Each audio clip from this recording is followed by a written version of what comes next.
merci beaucoup à l'Insup et puis à l'ensemble du consortium de nous avoir invités à participer à ce colloque. On a appris plein de choses, donc on est vraiment ravis d'y avoir assisté. Et donc là, je vais m'exprimer au nom de deux équipes, celle de l'agence Erasmus+ France Éducation Formation, qui est basée à Bordeaux. Donc je m'exprime au nom de la directrice de l'agence et aussi au nom de mon projet qui s'appelle EPAL, qui est lui-même un projet Erasmus+, mais qui est mis en œuvre au sein de l'agence Erasmus, qui consiste en fait, c'est un site internet qui est destiné à tous les formateurs pour adultes, à tous les professionnels de la formation des adultes, donc qui peut intéresser bon nombre d'entre vous, je pense. Et EPAL, c'est une équipe de 5 personnes, et donc il y a Claire Chabot,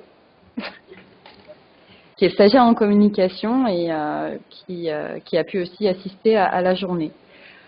C'était vraiment intéressant d'avoir un exemple d'expérimentation de projet Erasmus+, avec plein de représentants européens qui étaient présents ici, donc vraiment c'est une belle journée. L'objectif de cette présentation qui arrive un peu en fin d'après-midi, peut-être vous êtes un peu fatigué ou vous avez envie d'échanger plus directement avec vos collègues, donc on va essayer d'être assez rapide. L'objectif, il est double de cette présentation. C'est tout d'abord de vous donner envie, si ce n'est pas déjà fait, d'ouvrir vos activités professionnelles à l'Europe, à l'interculturel, puisque c'est un mot qui est revenu plusieurs fois. On va vous montrer de façon très simple des solutions qui existent grâce à EPAL notamment. Et autre objectif, c'est de vous donner envie aussi de solliciter des fonds européens et notamment Erasmus+, puisqu'il y a des possibilités qui existent et qui peuvent donner une vraie dynamique à vos projets. Alors, quelques mots en bref sur le cadre général d'Erasmus+. Il s'inscrit en fait dans une stratégie décennale qui s'appelle la stratégie Europe 2020, Europe 2020, qui fixe en fait des objectifs, qui met l'accent sur une croissance intelligente, durable et inclusive. Et cette stratégie globale, elle comprend un volet éducation et formation dans lequel s'inscrit Erasmus+. C'est des programmations européennes, on a parlé du FSE tout à l'heure, il y a Europe Créative, il y a Horizon 2020 pour la partie recherche, et Erasmus+, c'est des programmations qui s'étalent sur des durées de 7 ans. Là, on est en fin de programmation, donc en 2020, et nous aussi, Erasmus, on est en train de réfléchir à qu'est-ce qu'on va faire de la prochaine programmation. Et vous pourrez retrouver sur le site de l'agence... Oui, je veux bien. Un appel à sollicitation, justement, à participation autour de qu'est-ce qu'on veut, sur quoi on veut mettre l'accent sur les 7 prochaines années. Autre élément qui est important à prendre en compte, parce que certes il y a des possibilités de financement, mais ce qu'il faut noter, c'est qu'ils sont en hausse, ils seront en hausse sur les 2 années à venir, donc 2019 et 2020, fin de programmation. Donc ça veut dire qu'il y a des opportunités. Madame Pécassou l'a bien dit, il y a des difficultés. Vous avez dû vous y reprendre 2 ou 3 fois pour avoir les financements. Mais après, bon, déjà une fois qu'on est reconnu en plus comme organisme, c'est encore plus facile de recandidater. Mais en plus, il y a des fonds plus importants qui pourront vous être alloués. Donc, n'hésitez pas, quoi. Parce que justement, l'argent, c'est le nerf de la guerre, et pour déployer des activités avec une dimension, leur donner une dimension plus large, il faut vraiment pouvoir trouver des fonds. Il y a un autre élément qui est important, qui est intéressant chez Erasmus, c'est qu'en plus, on a un préfinancement de 70% du montant en fait de l'enveloppe allouée qui est attribuée dès le début du projet. Donc vous n'avez pas besoin de faire d'avance de trésorerie, et ça c'est vraiment magistral pour les petites structures. Des structures très, très établies peuvent assurer cette trésorerie-là, mais des petites associations beaucoup plus difficilement. Donc je le précise pour enlever encore un frein en fait au dépôt de projet. Alors nous voilà dans une dimension un peu plus thématique sur les priorités nationales d'Erasmus+. Je pourrais tout à fait mettre à disposition ce PowerPoint via Muriel, où on verra comment on pourra procéder. Il y a des objectifs, alors j'ai mis en gras et en rose ceux qui concernaient plus, je pensais, vos activités quotidiennes, à savoir favoriser tout type de programme pour favoriser l'employabilité des personnes, notamment les personnes les plus éloignées de l'emploi et les moins diplômées. Parce que l'objectif général en fait d'Erasmus et des politiques européennes, c'est justement d'atteindre ces adultes les moins diplômés qui ont le moins accès et à l'information et à la formation, et qui justement du coup sont les plus exclus de l'emploi. On fait très attention aussi à assurer une couverture homogène du territoire, en assurant que tous les territoires, qu'ils soient ruraux, politiques de la ville ou les territoires d'outre-mer, qu'ils aient un égal accès à l'information et du coup à la possibilité de dépôt de projets. Parce qu'il y a des fortes disparités en France et dans d'autres pays européens, bien sûr. Oui, je pourrais aussi parler de la qualité des projets. Madame Pécassou a évoqué le suivi dont vous avez pu bénéficier, qui est à la fois, bon, des fois peut-être un peu contraignant, mais qui permet aussi de vérifier en fait la bonne utilisation des fonds alloués, parce qu'il y a face à l'Europe en situation de crise, baisse des financements publics dans tous les pays, on doit aussi garantir en fait aux citoyens une bonne utilisation des fonds européens, de leurs impôts, etc. Et après, nous, on s'est fixé au niveau de l'agence française 4 priorités. Je mets l'accent dessus parce que ça vous, comment dire, les projets que vous pourriez déposer, s'ils répondent à ces priorités, ils vont être, vous aurez comme des points bonus, on va dire, pour avoir plus de chances d'accéder à des financements. Donc ces priorités, elles sont l'intégration des personnes en situation de handicap. Il y a aussi la lutte contre l'illettrisme, alors que ce soit des Français natifs ou des personnes migrantes dont on a pu plus parler aujourd'hui. Il y a la lutte contre le décrochage et le travail autour des compétences de base qui là est vraiment un des thèmes forts qu'on veut travailler grâce au projet en Europe. Alors on a pu mentionner le référentiel par exemple de compétences de l'AEFA, j'en parlerai un petit peu plus loin, qui peut être disponible sur EPAL. On a fait aussi un petit tiré à part qui peut vous permettre de travailler en fait sur ces thématiques-là. Et alors justement, donc nous aussi, c'est ce que je disais il y a quelques minutes, on travaille sur la programmation de 2021-2027 et la thématique phare, qui veut tout dire et rien dire, mais n'empêche, voilà, elle est là, c'est celle de l'inclusion sociale. Donc on a parlé de cette problématique de quel terme on utilise pour, est-ce que c'est l'intégration, l'assimilation. Au niveau européen, on utilise le mot inclusion ou inclusion en français, qui regroupe en fait la plupart des valeurs et qu'on a pu évoquer pendant toute la journée. Bon, là, c'est un peu plus technique. On a aussi laissé de la documentation et nous, on sera là pour faire le relais, soit pour vos questions après, ou le relais auprès de nos collègues. Mais je voulais juste vous présenter grosso modo comment se structure le programme Erasmus+. Il y a différents types alors, actions clés, ça veut dire type de projet financier, grosso modo. Ça peut être de la mobilité, des partenariats, donc DIM est un exemple de projet de partenariat, ou des projets plus de réflexion autour de la réforme des politiques publiques. Ça, c'est des projets un peu plus à la marge. Pour info, les prochaines dates de dépôt seront, alors pour la mobilité, a priori février 2019, et les partenariats, mars 2019. Ça vous laisse quelques mois pour vous informer, nous demander conseil, regarder ce qui se fait, interroger d'autres projets Erasmus+. On aura l'occasion de parler, il y a un recueil de projets aussi qui met en valeur des exemples de projets. Et Claire vous parlera des Erasmus Days. Ce sera autant de façons, en fait, en interrogeant tous ces canaux, si vous avez envie de déposer des projets, de trouver des pistes pour vous y aider. Et après, notre petite tambouille interne aussi, c'est qu'on travaille sur 6 secteurs. Il y en a 4 qui sont gérés au niveau de l'agence bordelaise Erasmus+ France Éducation Formation, donc c'est les 4 premiers. Et les volets jeunesse et sport sont gérés à Paris avec des financements bien moindres, mais n'empêche, au niveau jeunesse, vous connaissez sûrement tous le service volontaire européen qui est géré dans cette agence-là et qui permet à des jeunes de vivre des expériences très intéressantes au niveau européen. Alors, je fais la transition très rapide, c'est un peu rapide ma présentation, entre Erasmus et EPAL. Qu'est-ce que c'est EPAL? Donc là, cette slide, elle représente le cadre stratégique Europe 2020, le volet éducation-formation et l'agenda européen pour la formation des adultes, qui est un texte de référence qui a été adopté en 2010. Pourquoi il y a eu besoin de ce texte? C'est qu'on a pu constater qu'autant il y a des volets qui étaient plutôt structurés, mais le volet formation-éducation, il n'y avait pas vraiment de travail collaboratif qui était fait ni au niveau européen, ni au sein des pays eux-mêmes. En fait, il y avait vraiment besoin d'aider les professionnels de tous bords à travailler ensemble. Et après, comme outil, il y a par exemple EPAL, dont on va parler un peu plus, qui est un site internet qui permet d'accéder à la connaissance et de faire partie d'une communauté de professionnels au niveau européen. Il y a les projets Erasmus+.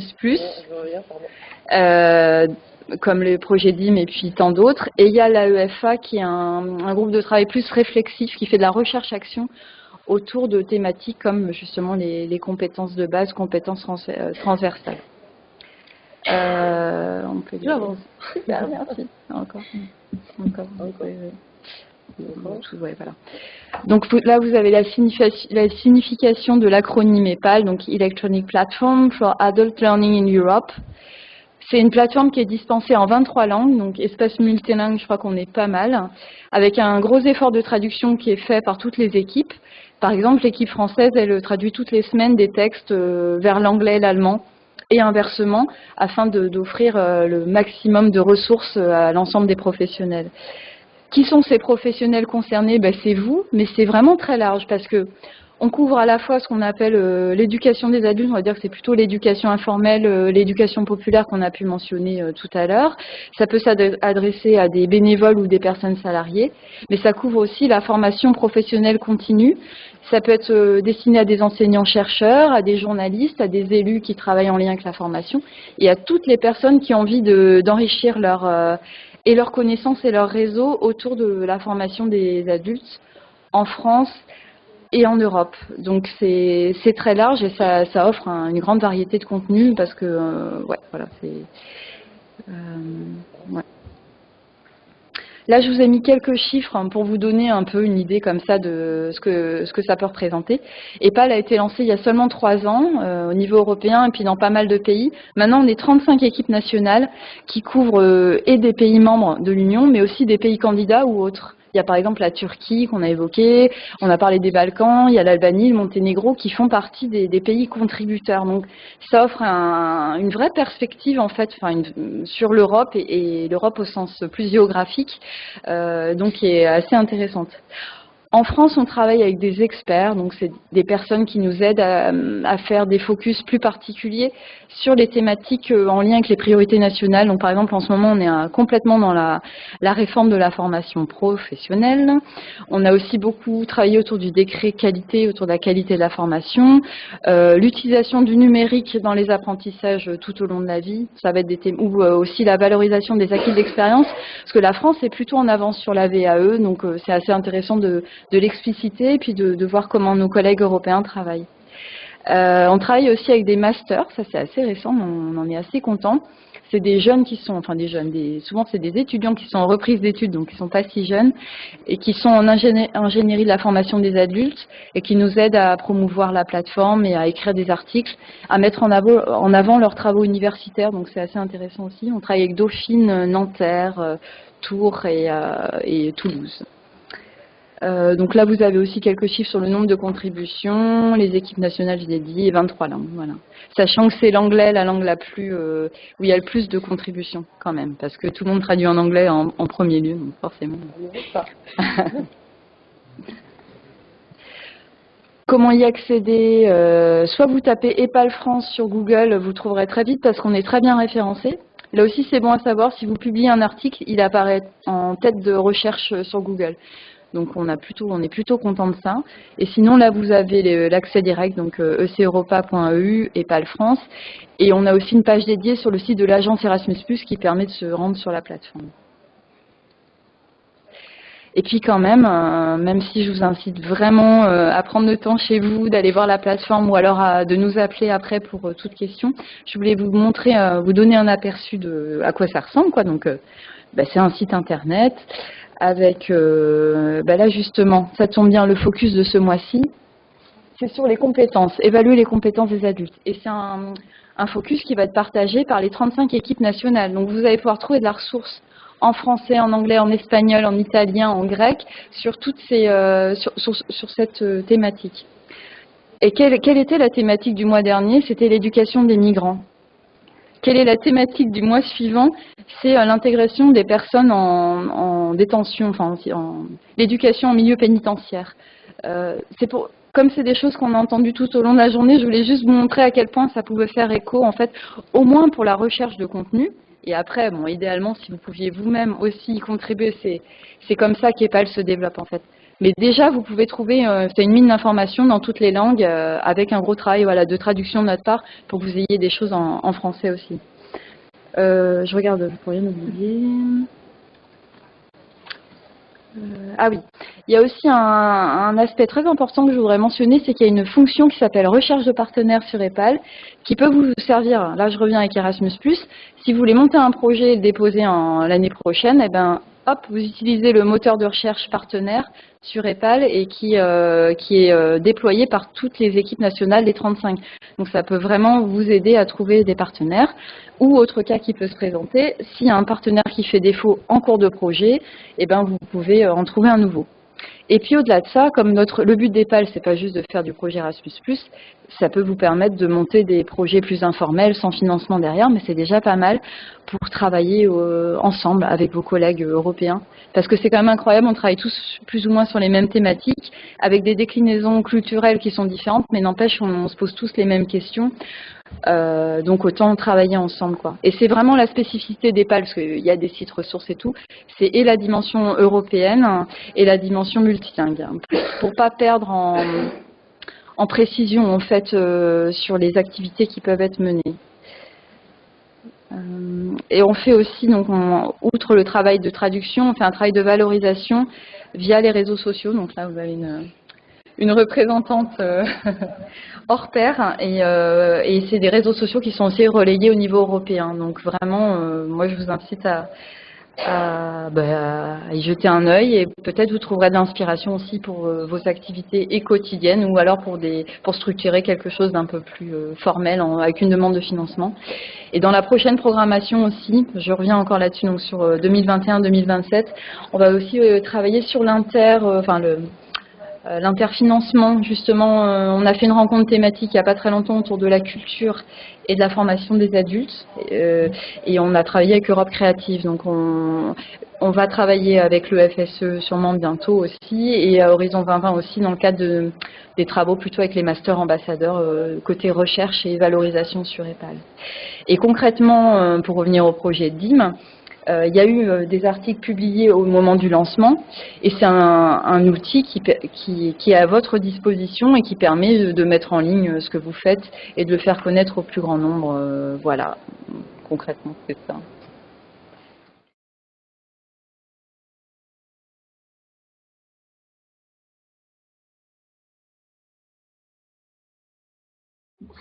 Bonjour. Hola. Notre but aussi à l'agence, c'est aussi de mettre en lumière les projets et actions qui ont été financés par le programme Erasmus, le mettre en lumière et mettre en avant au grand public, à un plus large public. Par ce biais-là, on a opté par différentes réalisations, dont par exemple un travail artistique, photographique.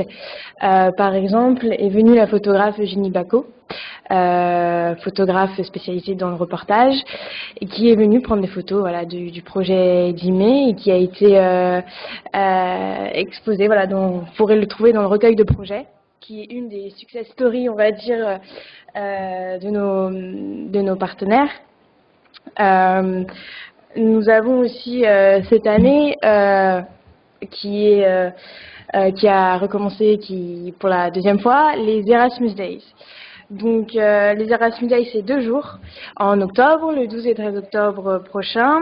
Et ces 2 jours sont là pour mettre en lumière, aussi mettre en avant ce que l'Europe, on va dire, a fait pour différents projets. Donc par exemple ici, pour Zimé, ça serait aussi accentuer la visibilité de ce que l'Europe fait pour des projets comme Zimé et pour d'autres. Et chaque organisation qui a reçu le soutien de l'Europe peut organiser un petit événement, comme il le souhaite. Et c'est assez facile, il suffit d'aller sur le site erasmusdays.ie et vous avez toutes les informations, vous vous inscrivez, vous organisez votre événement, nous vous communiquons un kit de communication numérique et le tour est joué, on va dire. Mais nous souhaitons beaucoup développer dans ces Erasmus Days les projets éducation des adultes, éducation des migrants, parce que je pense que c'est vraiment une plus-value pour le grand public à montrer que voilà, Erasmus, c'est pas non plus les étudiants, mais c'est aussi les adultes. Et du coup, je vous invite à aller voir, et c'est aussi une manière de sensibiliser la société aujourd'hui à l'Europe et aux projets qui sont menés ici.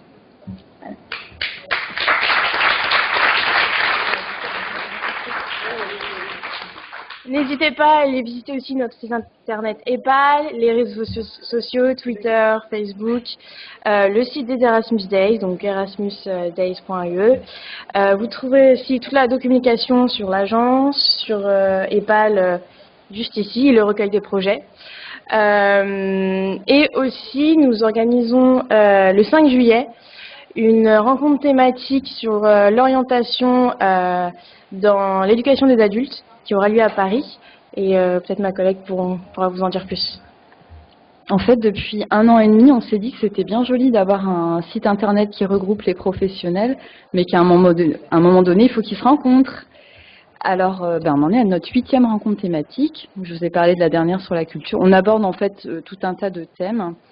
C'est des rencontres qui sont gratuites, il faut juste vous inscrire, et qui privilégient aussi à chaque fois des formats d'animation interactifs. Donc là, on va tester quelque chose qui s'appelle le Fishbowl la prochaine fois, où tous les participants sont amenés à être intervenants à leur tour. Donc j'essaie de mettre un peu de suspense. Et ce sera donc autour de l'orientation dans l'éducation et la formation des adultes, avec des exemples européens, le réseau Euroguidance aussi qui sera là, et puis d'autres pays qui pourront nous montrer comment ils travaillent l'orientation. Et n'hésitez pas, il y a très régulièrement des événements comme ça qui sont organisés pour continuer de créer cette communauté de professionnels.